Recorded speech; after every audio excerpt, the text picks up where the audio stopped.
The views and content expressed on the following program are provided solely for informational and entertainment purposes. They do not constitute legal advice. A podcast is not a substitute for retaining a competent, licensed attorney to advise you on your specific legal situation. Break the business, play is work and work is play. Power into creators, have fun along the way. Break the business, doing what it takes. Celebrate success and learn from the mistakes. How's it going, everybody? Welcome to the show. It is time for Break the Business, where we empower indie creators and have some fun along the way. I'm Ryan Kairalla, and it is a pleasure to have you here this week. Woo! The entertainment industry needs to take a breath, needs to chill.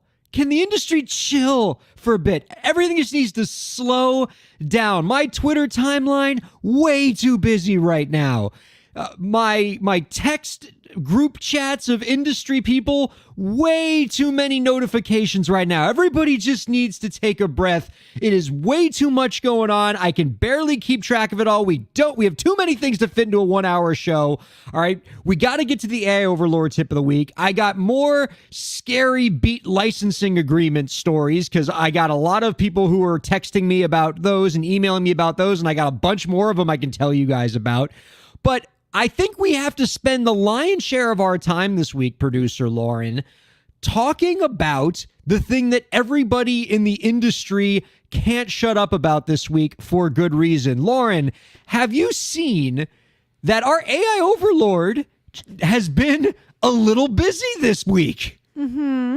Apparently, it doesn't just give pieces of advice to our viewers and listeners every week. It's going out and making bangers. Did you hear about what's going on with this Drake AI song, Drake The Weeknd song that was actually an AI song? Okay, so I got excited because you told me about it, and then I went to look it up, and it's been pulled from everywhere. So I'm like the only person in the world who has not heard this song. So I know the story behind it, no idea what it sounds like. I'm sorry that you missed it for that brief moment that it streaked across our sky in musical brilliance because Chad, the AI that Katie Zaccardi calls him Chad, dropped a banger this week. This Drake The Weeknd song, but not really a Drake The Weeknd song, called Heart on My Sleeve. But rather than me tell you about it, I got an expert in here who's going to help us make sense of this madness.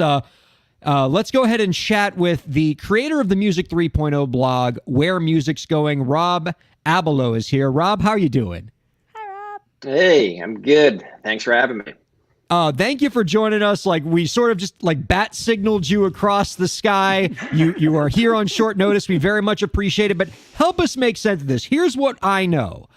On April 15th, it looked like we had a new track by Drake and The Weeknd called Heart on My Sleeve. It came out of nowhere. It was a banger. It is cool. It was streamed over 20 million times. And then it turns out it wasn't actually made by Drake and The Weeknd, but rather by an AI-generated voice. Between Saturday and Wednesday as we record this, the label has already gotten all the DSPs to take it down. There's this huge thing, and now we're all scared of AI. Did I miss any important details in this? What is going on? It's crazy because it all happened so fast. And what's nuts is that there's actually been a lot of AI-generated kind of deep fakes. For whatever reason, a lot of them have been Drake over the last couple months, but there's also been Ariana Grande and Harry Styles and Kanye West.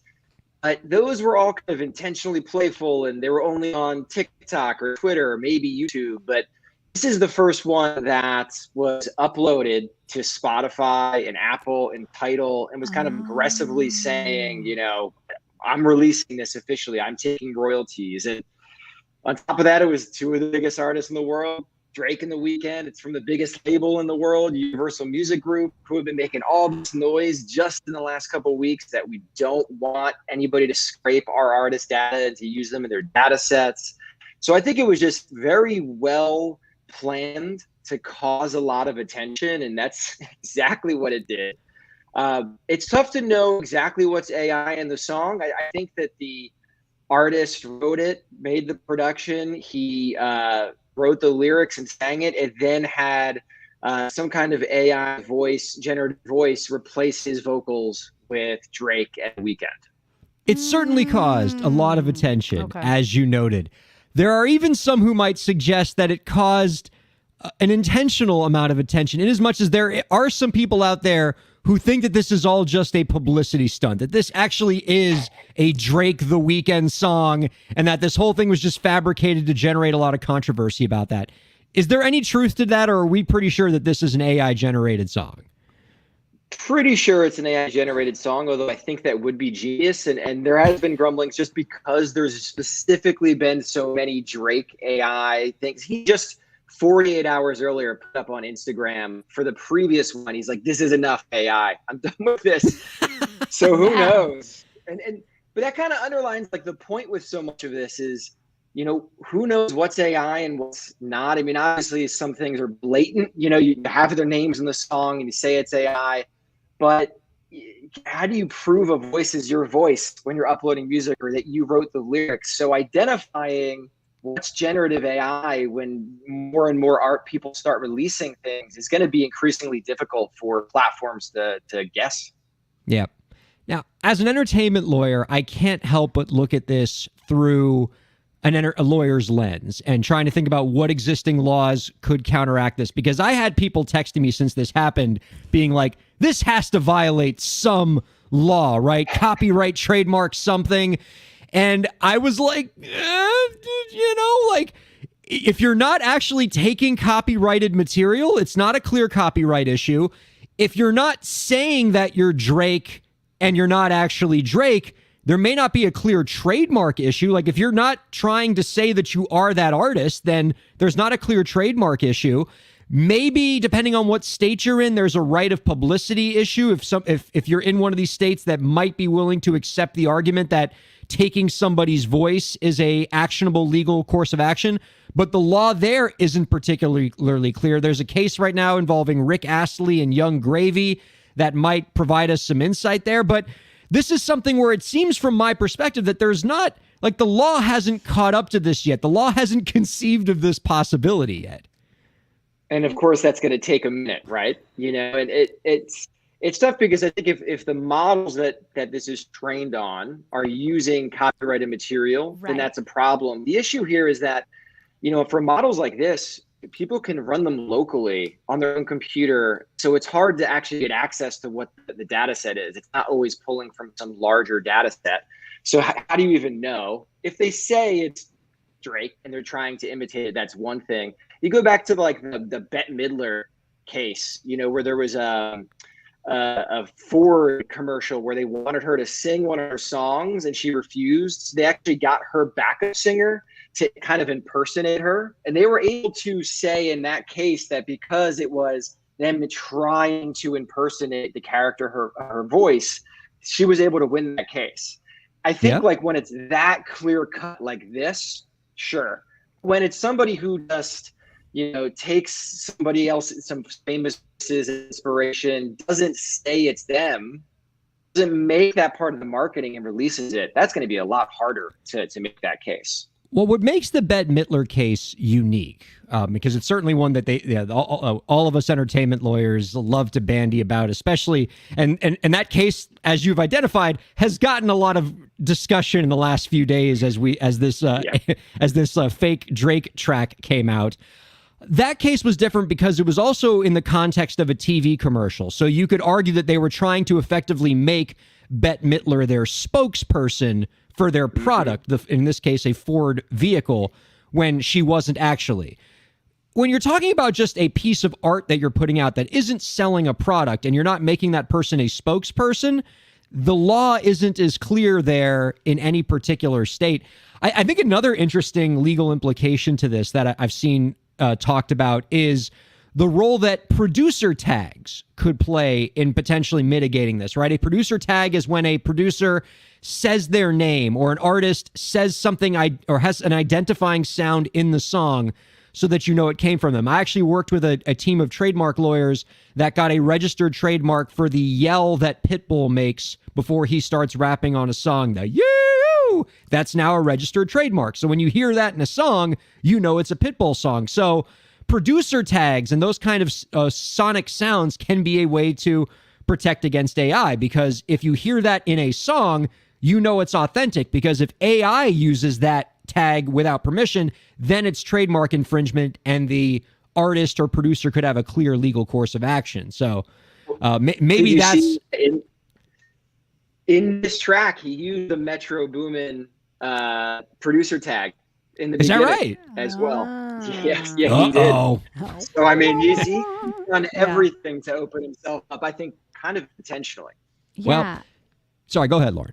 I had a couple of thoughts on that. One, I liked that when I looked up what the labels were fighting when they said, like, you got to stop this, this is our material, was they're taking on the AI companies for using their owned material to train their AI.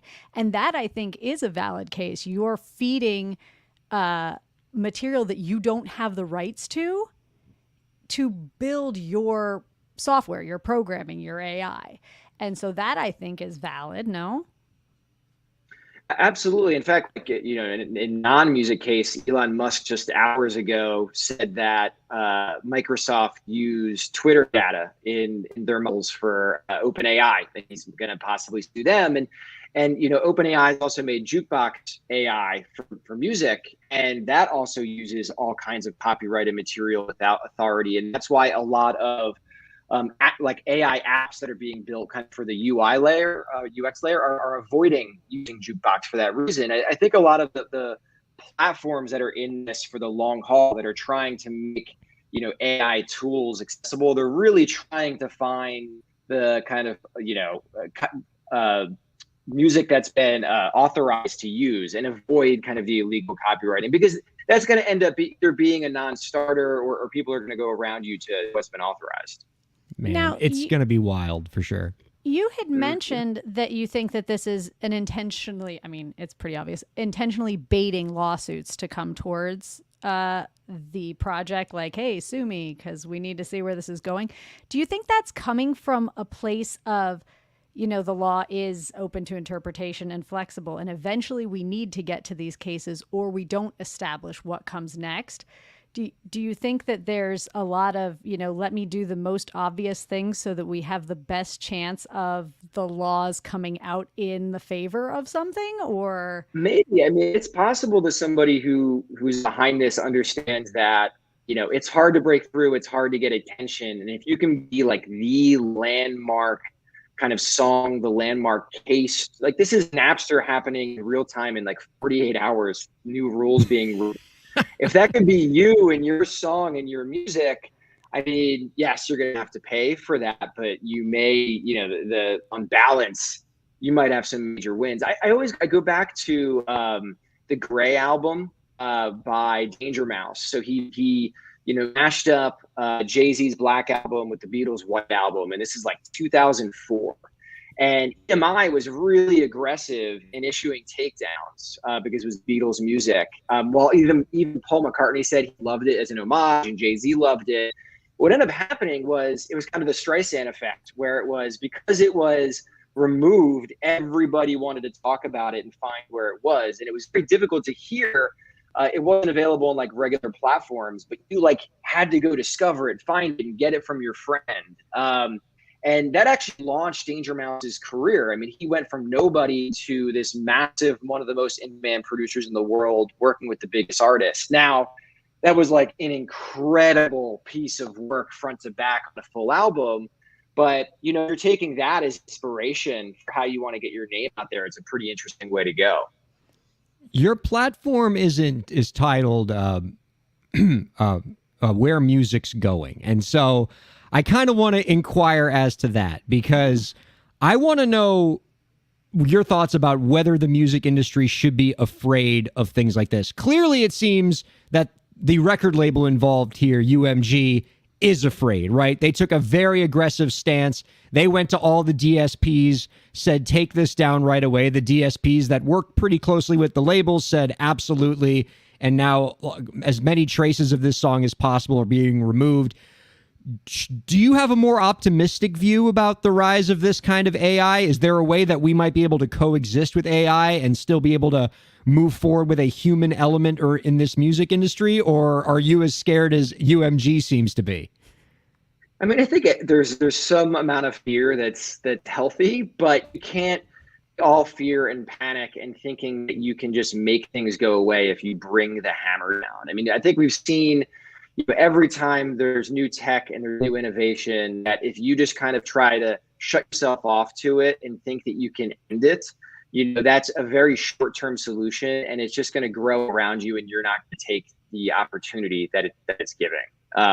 We saw that with the Napster moment, and I think a lot of the music industry learned very, very well from that how not to react. I think it's inevitable, and it's a big opportunity.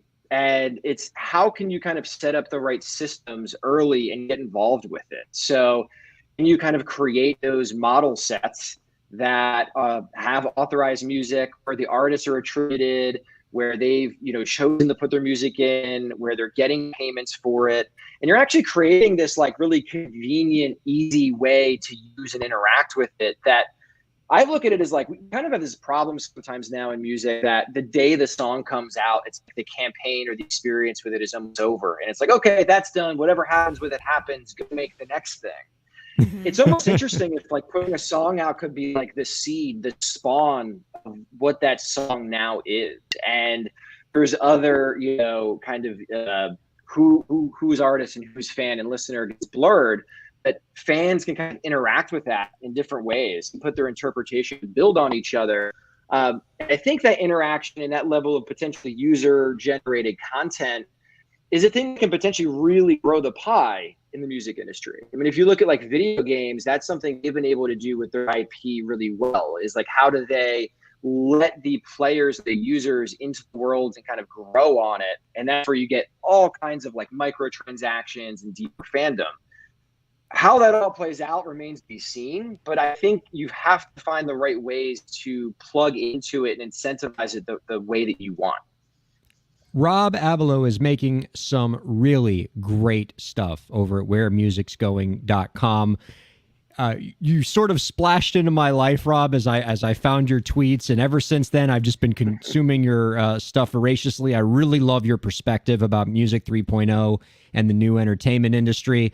Please don't be a stranger, all right? I'm going to bother you again real soon to have you come chat with us, and I hope you are as willing to join us next time as you have been this time, because I've been very grateful. Please do. I'd love to come back. Right on. Thank you, Rob. All right, so I think there isn't as much to fear. I feel a little bit better about AI and what it means for the entertainment industry. I should note, after our commercial break, we're going to be joined by another really excellent guest in the industry, JB Miller, the CEO of Empire Entertainment's joining us. Get to hear a little bit of perspective on the event side of the industry, which I know will excite you, producer Lauren, because you come from an events background, so you two can chat a lot about that.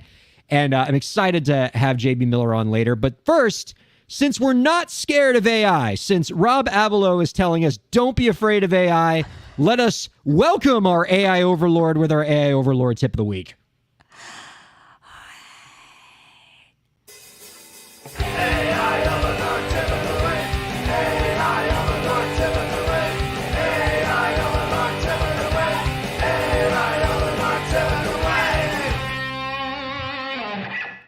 Now, we were going to do Shakespeare again. Last week, we did our AI Overlord tip of the week in the style of Shakespeare. I think it was a hit. I had my little costume on. We played the Shakespearean music. I think people dug it. But producer Lauren, you had a different suggestion for how we should do our ChatGPT generated AI Overlord tip of the week. And I can tell by your new choice of background for the show here on the live stream that you've already clued us into what you want to do with this tip. Tell us a little bit about what you have in mind. I'm not a huge fan of Shakespeare, and they're going to take away my thespian card, but that's all right. And what kind of drama nerd are you? I know, right? Instead, I decided we should go to the amazing world of Dr. Seuss. I mean, why not? I actually was messaging Ryan. I was sending my own Dr. Seuss versions of tips, and we decided that we needed the AI Overlords version because Apparently mine aren't good enough. So this is Chat GPT giving us our tip of the week in the style of a Dr. Seuss poem. Is he a poet, an author? What do we call Dr. Seuss? He's What do we an call the good author. doctor? An author. Okay. A rhyming author. A rhyming author. All right. So please, if you could, Lauren, I'll let you read the tip of the week this week. Share with I us don't get this music work of. like you did, though. I have Any, like, literally one song loaded in. If you want the Shakespeare song, I can play it for you. It's fine. All right. Go ahead, Lauren. The floor is yours. Oh, indie creators, gather round and see a tip so grand it comes with glee. A tip of the week just for you, from me to you. Let's start anew. In this great world of colors bright, where indie artists shine their light, remember well to keep things fun, for laughter's spark can't be undone. Don't let your work become a chore. Keep things light. You'll create much more. For when the fun begins to flow, your art will bloom, your heart will glow. So dance and play, let your mind wander. In your world of dreams you'll ponder. A touch of whimsy here and there will make your work both rich and fair. For indie creators, the Seussian way is to mix work and play each and every day. I don't feel like Seuss would reference his own name. He doesn't say Seussian in anything he does. Yeah, that's like he's not nearly that self-referential in his work. All right, we have to finish. Ready? Sorry. A balance that will make you thrive and keep your creative spirits alive. So heed this tip, my friends so dear. Embrace the fun and never fear. For in the end, it's plain to see your art will shine so brilliantly. Thank you. I liked that. That was quite whimsical. I enjoyed that quite a bit, and I enjoyed I see JB Miller, our guest, coming up in the next segment. He's smiling. He must be a bit of a Seussian fan himself. And I, of course, love the message of that, which is you always have to find time for fun in the work that you do. When you are an indie creator and you are running the business just as much as doing the creative, when you're settling into the routines, it can be easy to lose track of the things that make this fun, but you always have to make the fun the center. I know one of the persons who's watching this live stream right now gave me, once shared with me the best piece of insight about this, and that's Mary Amber, who I know is watching this. One of my favorite Twitch live streamers, just one of my favorite indie creators, period. She was on the show once, and she once told us, producer Lauren, that you have to make sure you're doing what you love with your art.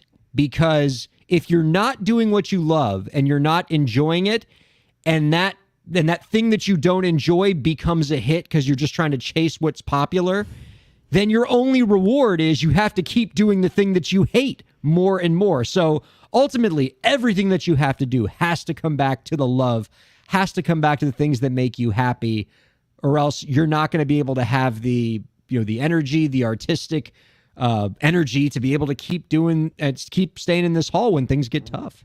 Yeah. And when in doubt, you can rhyme you with you, just like the AI did just there. I'm still okay. So are you ripping the AI overlord a little bit in his ability to channel Dr. Seuss? Because I don't think he would rhyme you with you, And he wouldn't use the Seussian way. and he would never. Dr. Seuss would never put his own name in his work. I wonder if he ever referred to anything as Seussian. Definitely not. He would. He was not that kind. Would never have put that much ego into his writing. It was not hop on pop and Seuss. You don't want to hop on Seuss. No, that doesn't work well. No. Before we go to break, Lauren, I want to quickly mention this. Okay. A few weeks ago, you might remember, producer Lauren, that we talked about the scary stories of crappy beat licensing agreements, right? Where a lot of artists go on, try to look for beats and loops for their music. They go to these licensing websites to try to find a beat, license a beat. And oftentimes they will buy beats, put that beat in their song, and then they wind up getting into trouble because they don't read the fine print of the licensing terms of the beat they've licensed, or they oftentimes don't get the licensing terms until after they've purchased the beat. And I brought up a few examples of the crappy things that are often buried in these really poorly written beat agreements, and that's only caused other artists and lawyers to send me more of these things. So if you can, Lauren, if you still have the dun dun dun music that to dust it off, I have a couple more examples of scary terms from beat agreements. Very good. So get a load of this one that this was sent in to me. All right. Somebody, an entertainment lawyer told me that they had a client who, licensed a beat agreement, and it was one of those ones where you don't see the contract until after you buy the beat. The beat license says, license this beat, use it in your song, only $80. You go, okay. You license the beat and you pay the money, and then after you've paid for the beat, they email you the terms that you agreed to, which is kind of a not really a fair way to do a contract, but it is what it is. But so that's the first red flag. But the terms also said, and I couldn't believe this. I had them send me the contract just so I could confirm. The buried in the fine print of this beat agreement, no broadcast rights. So once you make the song with this beat, you can't put it on the radio without permission. Well, you can put it on streaming services, but no radio, no sync rights. So you can't put your finished track in like a TV commercial. You're limited to 500,000 streams. So if your song becomes a hit, which is obviously often something is not in your control, you breach this agreement. And here's the kicker, all right, that I saw in this contract. It says that if you violate any of the rights of this agreement, including like the 500,000 streams, which you have no control over, you agree that your copyright in your final track reverts to the person who licensed you the beat. The entirety of it. The entire thing, right? Not just their beat, but like the song that you made belongs to the random dude in Bulgaria that made this beat. I'm getting into beat making. Yes. Right? Now, if that doesn't deserve the scary song, I don't know what does. You want me to go? Burn, burn. Ooh, I like that one. That was scary. That was particularly spooky. Give me another one. I know you have another one in there. I have like 100 of them in here. I could do this all day. So we have a viewer on the live stream who wrote, "After you purchase, hell no." Yeah, no. That is standard practice. I've seen that with multiple beat licensing companies where you will license the beat, and oftentimes on the website it says, unlimited use. Use this for however you want. And you go, okay, and you buy it, and then they mail you they email you the license, and it does not say the same thing in the licensing agreement that it does on the website. Is that anything? Is that like false advertising or like a lemon law or can you go back on anything? Like, how does that work? As a lawyer, like if an artist came to me with something like this, I would try to argue that that you can't agree to terms and then send somebody different terms, right? If it says you can use this as much as you want and then go, never mind, my never mind would be like, nuh-uh. So there's I'm an with the argument. guy who's like, hell no. There is a legal argument to be made that a beat agreement that is sent to you under those circumstances is not binding. But good luck trying to enforce those rights. Again, this person who made this beat agreement could be like in Bulgaria somewhere. Right. And if they start like sending cease and desist letters after you, good luck finding them. Good luck taking them to court. Good luck vindicating your rights. Meanwhile, you try to license this thing to a TV commercial that's about to pay you a check for $10,000. That production company is going to be like, somebody from Bulgaria is saying that you don't own all the rights to this. We don't want to get involved. Sorry, we're taking our check back. You don't want that smoke. You don't want that frustration. So be very careful with these beat licensing agreements. Insist on getting the full contract. Bring that full contract to an entertainment lawyer. Make sure you know what you're agreeing to, and make sure your license is fully unlimited. Make sure they're not going to put stupid restrictions on your ability to put that song on the radio or to sync that song in a movie or a TV commercial, or that there's going to be a cap on the number of times that your song can be streamed, which is the stupidest thing I've ever heard. Before the rights to your entire song go to somebody you've never met? That one's wild. All right. I've never seen that term before. That's a whole other dimension of ridiculous where you lose the copyright in the song that you created. That's a new one for me. It feels like the record labels of old, right? Like it'd be like, oh yeah. I own your song. And you're like, what do you mean you own my song? I wrote it. It's completely insane. All right. So yeah, the entertainment industry needs to slow down this week. There's too much going on. It's pretty wild. Let's take a breath. Let's go to commercial. I'm excited to talk to JB Miller coming up right after this on Break the Business. Ryan Kairalla here. I hope you're enjoying the show, and I hope that you're getting a lot out of it. I do what I do because I care about creators like you. A lot. I've dedicated my career to helping creative professionals, entrepreneurs, and organizations move forward. I do it by hosting this program, and I'm also proud to do it in my legal practice. If you're a creative professional looking for solutions-oriented legal services to help you further your goals, I'd love to help. My firm RKPA does contracts, commercial law, copyright, trademark, and more. Visit rkpalaw.com to learn more. That's rkpalaw.com. Ryan A. Kairalla, PA, Miami, Florida.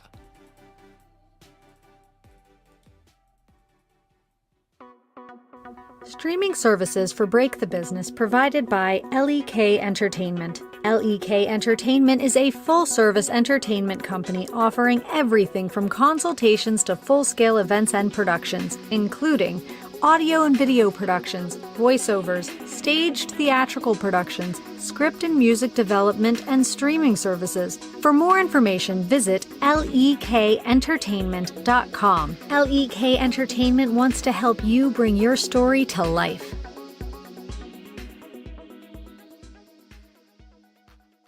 Thanks for supporting Break the Business. If you have a question or topic that you want us to discuss, email us at breakthebusiness@gmail.com. You can follow the host, that's me, on Twitter at Ryan Kair, and you can follow the show at the BTB Podcast. Be sure to subscribe to the show on Twitch, YouTube, and Facebook, and on all major podcast platforms. And now, let's get back to the show. Thanks, me. Welcome back to Break the Business. I love doing that. Welcome back to Break the Business, everybody. You can check us out on all major podcasting platforms, streaming platforms, and at our satellite radio home, Sirius XM 145. Much love to the wonderful humans over at Slam Radio who give us a satellite radio home for us to do silly things with, like random Dr. Seuss poetry. Let's go ahead and bring out our guest this week. Producer Lauren and I are very excited to talk to him. He is an Emmy Award-winning producer and the founder and CEO of Empire Entertainment. Celebrating its 30th anniversary this year, Empire has partnered with a wide range of organizations to put on acclaimed events and festivals. You can find out more about our guest's work by visiting www.empireentertainment.com. We are thrilled to welcome JB Miller on to Break the Business. Hi, JB. Hi, good evening, Ryan. Good evening, Lauren. 30 years in the event business and still standing. That is an upset. That is a shocker. I mean, and still looking fresh as a daisy. Good for you, and thrilled to have you here, JB. Let me ask you this, because I imagine the event game has changed a lot since you started Empire Entertainment. What about your organization has changed the most, and about the work that you do has changed the most in the last 30 years? Oh boy, that's a huge question. I started my work in the sort of legitimate entertainment industries, working initially for NBC, David Letterman as an intern, for MTV in the early days, for what is now Live Nation, working for a gentleman named Ron Delsner in concerts in New York. And I think, from the entertainment side of things, when I was first working sort of rock and roll and, music was counterculture, and corporations and sort of major institutions were culture, right? And the two would never really mix, or maybe the idea back then, pre MTV, of sort of like rock and roll music somehow finding its way into like a legitimate advertisement, or a president saying the name Led Zeppelin or something, just would never have happened. And I think over the decades, what we've seen is an accommodation, right? Sort of corporations and brands increasingly accepting and understanding the power of legitimate entertainment to sort of cross lines and break through in demographics. And also, the artists at one time were very resistant to be involved with anything. You'd be labeled a sellout, if you did something for a corporation or sold your music to a commercial. And I think, those prejudices have broken down a lot, and now there's an alignment, and I think my company in many ways have ridden that wave. I love that. All right. I'm going to ask this question, and I am going to ask you to fight against your urge to give the diplomatic answer along the lines of, they're all my favorites, I love them equally. All right. So I'm going to start with that on the front end. Who is your favorite person, your favorite artist that you've booked for one of your events? Come on. I already inoculated you on the front end here. Come on. I love them all. I have to say Sheryl Crow is one of the nicest people to work with. Go! Really cares. Alicia Keys is just, extraordinary and nice, and cares and is giving, throughout. There are many, many, many people I don't even want to single out to. Hearing that. Yeah, not only is that a great answer, JB, but I feel so happy to know that those two artists are as nice as they seem. Like, you are giving us the first person perspective that they are every bit as sweethearts as they appear when we see them in music videos and on TV. Thank you for letting me know that. That's great news. Sure. So I have a quote of yours, JB, that I think does a really great job of articulating what it means to put on live events and to be in this business. This is what he wrote. You're going to love this, Lauren. And because you also work in the events business, so you know that this is true. Quote, "People don't understand that organizing events is kind of like fighting a war. There are so many moving parts, from security to catering, staging and lighting, broadcasting rights, the weather." And by the way, I can speak to this to some extent, JB. For about 6 or 7 years, I was the general counsel for Pitbull's New Year's Revolution, which was a big New Year's Eve show in Bayfront Park that was on the Fox Network and Univision. And my wife used to call this show Pitbull Ruins Christmas, because it's like my December was this show. It was, 18-hour days, like just I'd lose 10 pounds. And it was just so many logistics to work with the politicians, to do the event stuff, all the different people involved, all the legal things, all the contracts. It killed me. And I only did that for like a handful of years. You've been at this for 3 decades. How do you manage this life? I had to get out of this life. I think different people obviously have different temperaments. People that go into live entertainment, He's calling me soft, Lauren. Television. No, I'm not calling you soft at all. I think, different people have different talents, but, there are people that flock to, I don't want to call it that kind of stress, but that kind of adrenaline and energy, and it's where they excel.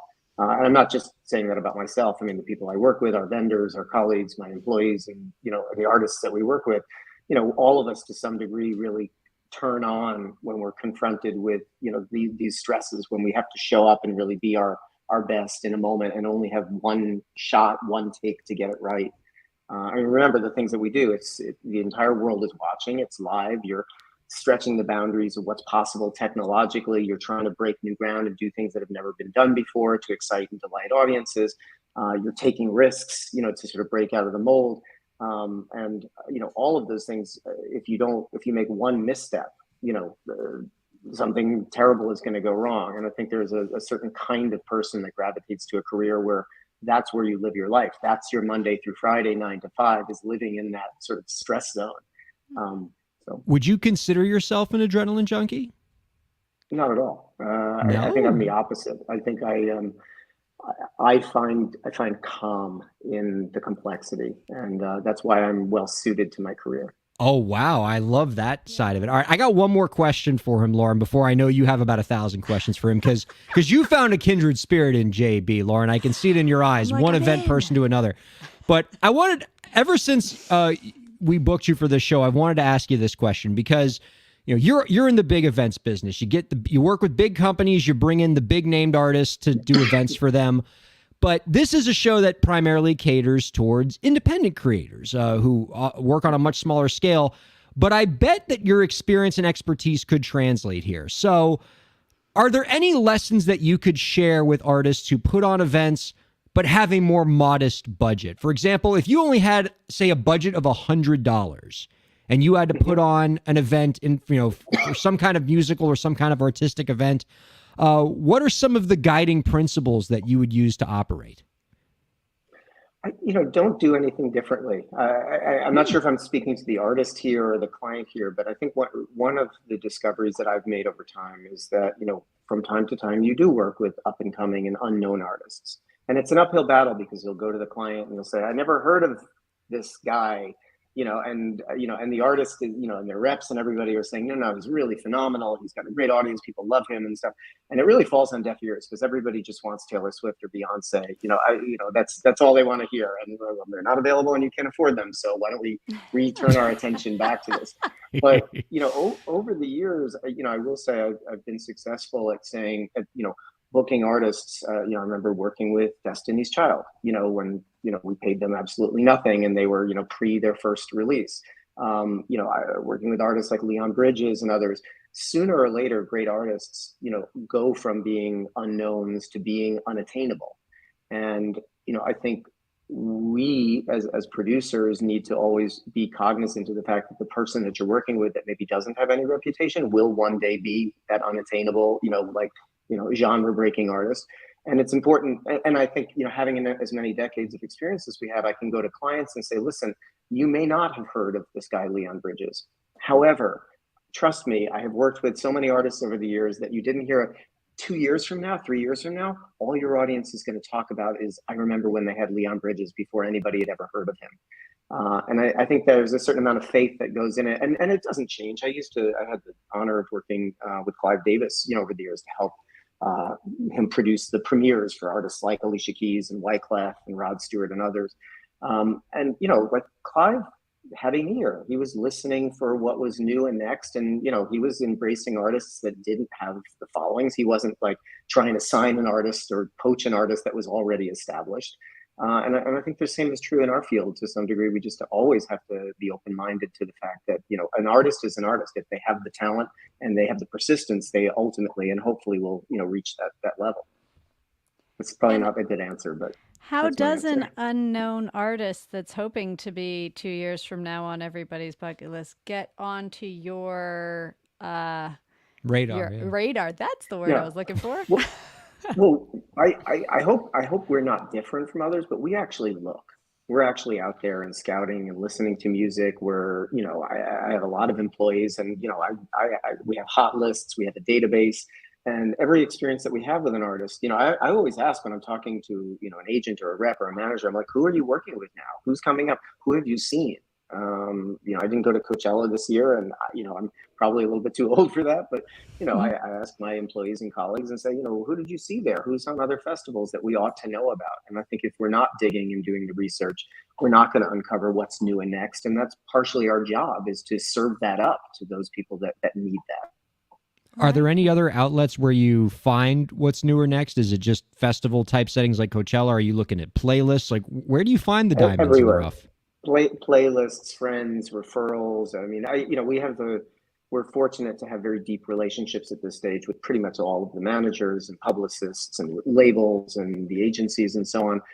And they do a fairly decent job of making us aware of what's new, especially because when they do sign someone new or they're really trying to make something of an artist, they put in the effort and the energy to raise the awareness or produce showcases and invite us. And yeah, we're busy and distracted, with other things, but, we do pay attention because, again, these artists do go on and they grow. It's predictable. The wheel always turns, So just on a completely separate note, how are you with calm and when everything's actually running the way it's supposed to. Because, like, when you're used to something's about to go wrong, like, you handle stress well. How do you handle non-stress? You take off time I well. You delight in it. delight in Yeah, it.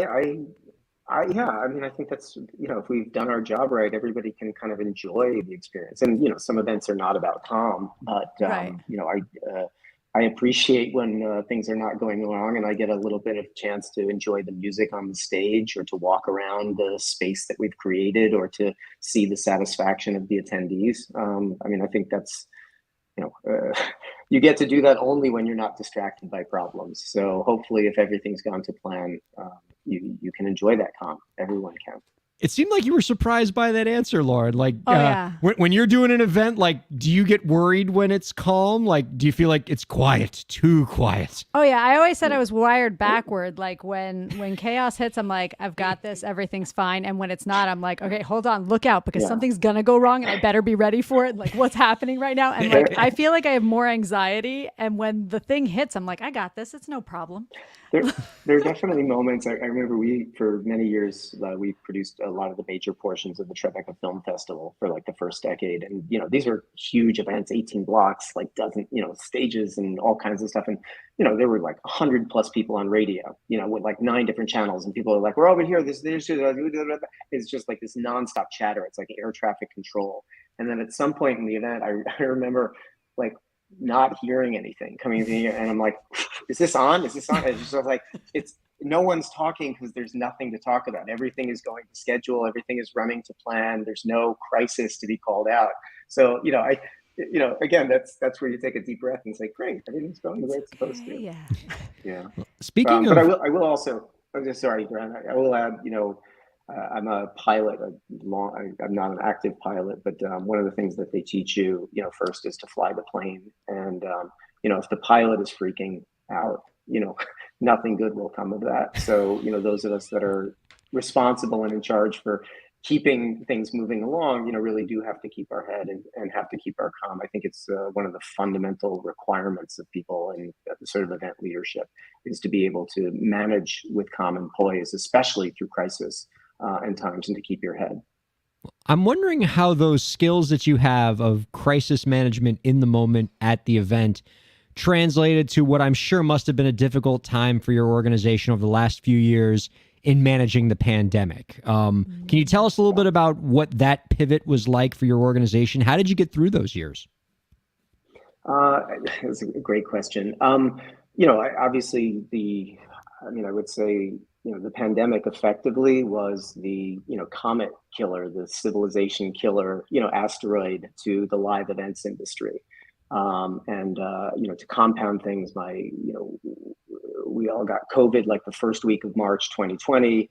I saw every single major event, for my company basically like disappear in a matter of a week or two.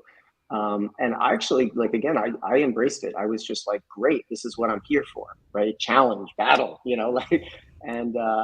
fortunately I had a background in live television. I had done live stream. Almost everything we've done, it was always live stream. We've worked with technologies. We're live events people where it's all about the show must go on, figuring out, the next thing and pivoting and so on.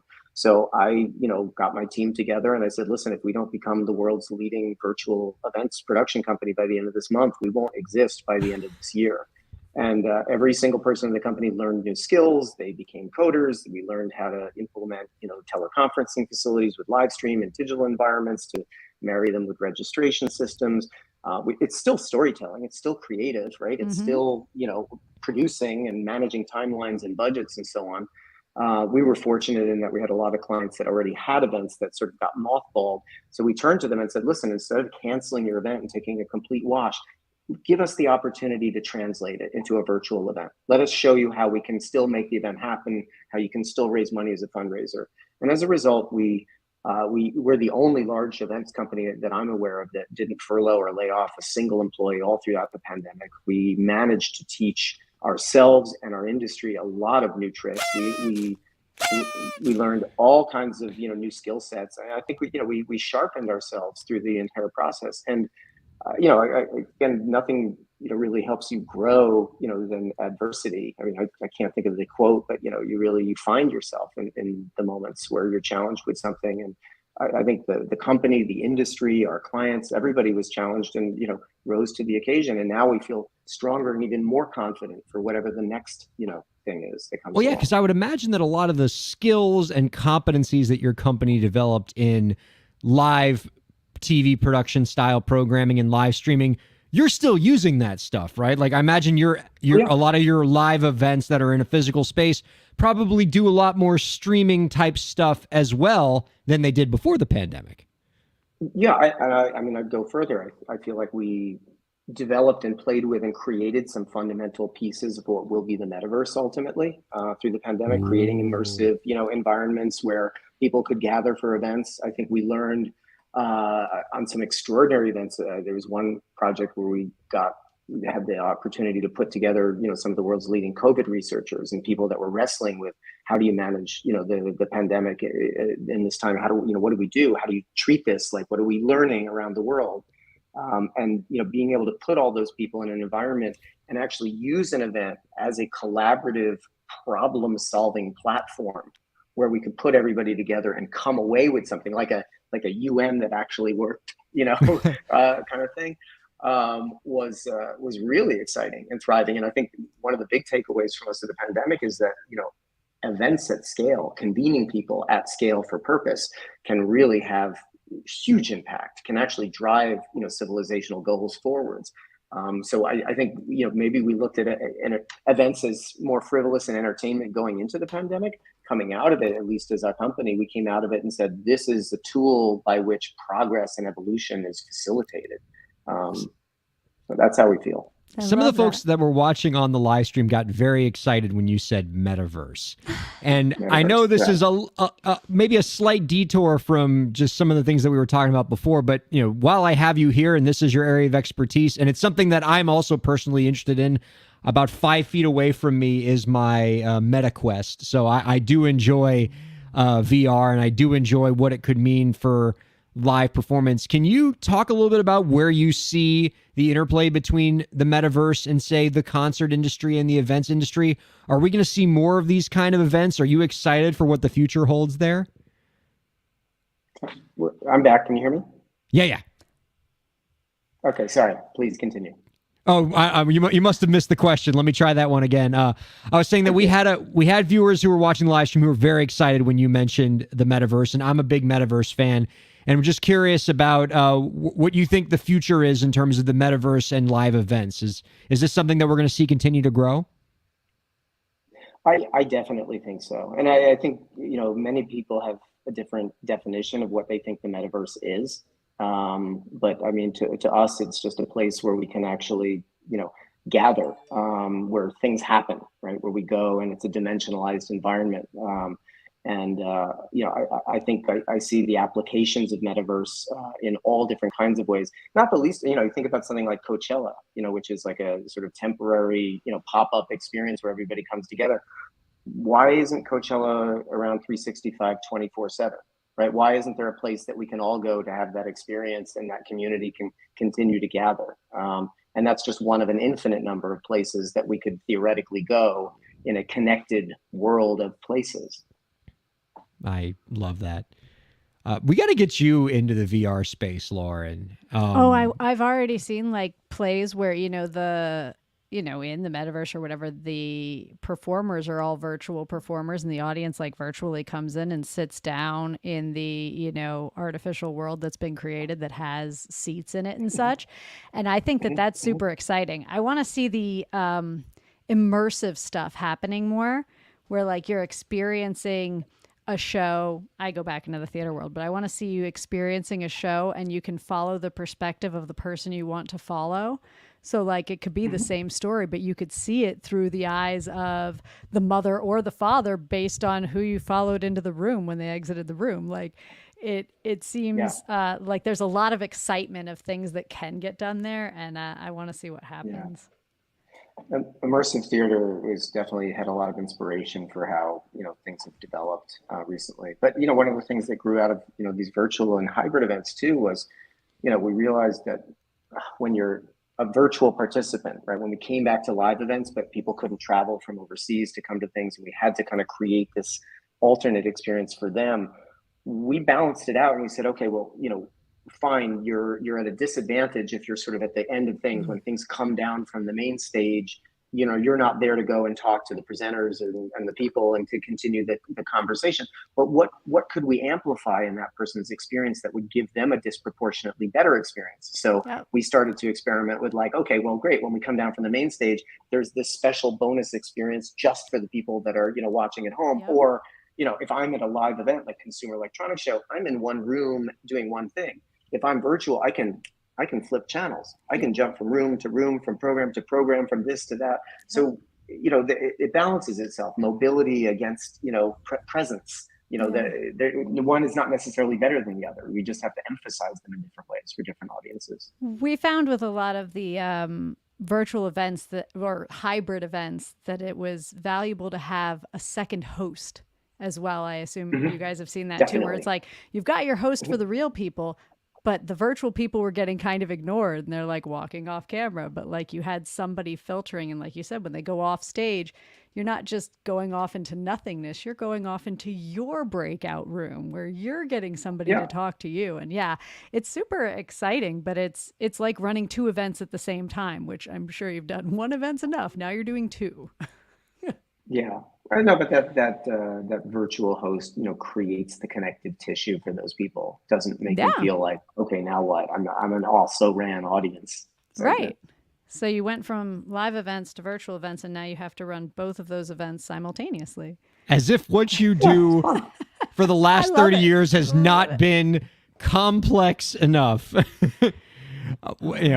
Just me operating in this space in the physical world was enough to make me get out of the live events business. You've done it for 30 years, and now you're ready to bring on the metaverse because, that's why you are, JB Miller, who have this excellent company. Our guest has been JB Miller, the Emmy Award-winning producer and founder and CEO of Empire Entertainment, going 30 years strong. You can find out more about our guest's work by visiting empireentertainment.com. JB, this has been an absolute pleasure. Really excited to hear about the amazing work your organization's doing. Before we let you go, we got one last question for you. Do you have any last tips for the indie creators out there to help them move their careers forward? Sure. I guess I would say like it is about differentiation, right? Like you can try to mirror and parrot what success looks like, and follow the model of the biggest and most successful artists out there, creators out there, producers out there. But I think what we've seen consistently is that people that invent and innovate new in different ways are the ones that ultimately get attention. And that takes some courage and it takes persistence to do it. But if you're an indie out there and you've got a point of view that's contrarian, or want to do things in a different way, just do it to the very umpteenth degree that you can. Do it consistently, raise awareness around what you're doing and the novel way that you're approaching things. And sooner or later, you're going to find an audience of people that recognize that you are the next step in what is great there. And we embrace it. We look for it. Love it. Congratulations on all your success at Empire Entertainment. Congratulations for 30 years. Thank you so much for being on the show this week, JB. Don't be a stranger, okay? We'd love to have you on again real soon. Ryan, Lauren, thank you so much. Thanks. The great guests keep on coming here to break the business next week. We're going to be joined by music tech expert Janisha Jones. And after that, we got so many other fantastic guests. Just in case you thought that like the two guests we had on today weren't great enough, a lot of awesome music industry figures going to be joining us throughout April and May, and I'm excited, Lauren. I don't know what it is. Maybe it's just that summertime's coming, so the guests are the awesome movers and shakers in this industry are looking for people to talk to, but just so many fantastic conversations you and I have had the last few weeks. I love it. I love that people come in to chat with us. And, we're in our lovely time slot that XM Radio has. But every time we're done, I'm always like, I want like 3 more questions. Because the people that we have been so brilliant and so informative. And I miss them the second they're gone and they bounce off. And I'm always like, oh. I know you and I have talked about that. doing some version of that where we do like an after show where we keep talking with the guest after after the 1 hour radio show is over, we can keep going. I think if we built out the live stream audience more, because right now most of the people who consume Break the Business are consuming it as a podcast or as a radio show. I think if we ever got to the point where the live stream audience was, kind of in that same numerical category, that I knew that, people would stick around for like that live stream, I would absolutely do like an after show where we keep talking with the guest, because we've often had that situation, Lauren, right? Where we'll have the guest on after we stop the stream and just keep chatting with them.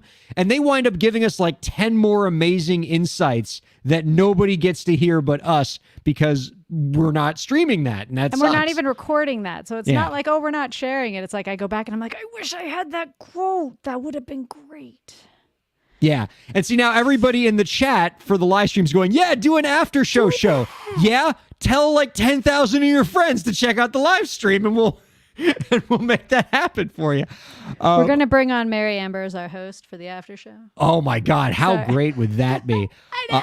Our guests, or I should say, our thanks to our guests this week, Rob Abelo, JB Miller. Thanks to you, producer Lauren, and thanks to all of you viewers and listeners for checking out Break the Business. We'll see you next week.